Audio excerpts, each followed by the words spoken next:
The visible stars in our Milky Way galaxy actually went dark around 10,000 years ago.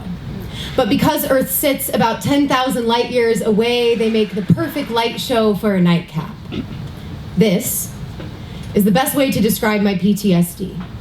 The best way to describe how I went from this living, breathing thing to collapsing in seconds, how I went from being the life of the party to barely being able to support my own weight, but I wish it were that simple. See, my rapist knew my middle name, and the name of my favorite drink, and the name of my childhood dog, which is to say our atoms were crushed so closely together that my core disintegrated under the pressure, and I tried to counteract the imbalance with other chemicals, but it just put the downfall in slow motion, like the dream where you're falling and falling and falling and can't wake up in this nightmare. I couldn't feel my legs, but I could feel the carpet burns underneath them.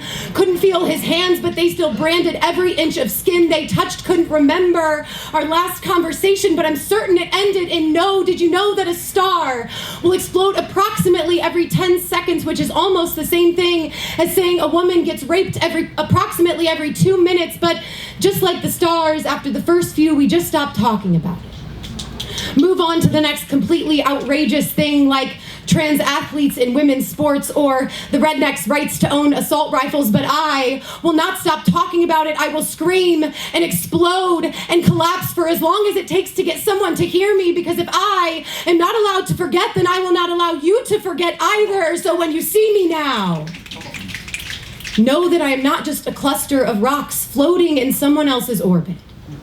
Know that I have traveled thousands of light years dodging planets and half-assed apologies, but I made it.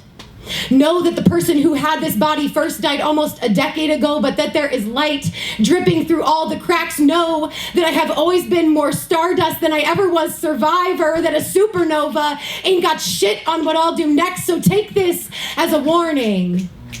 Because when some stars explode, they turn black hole and swallow everything in their path.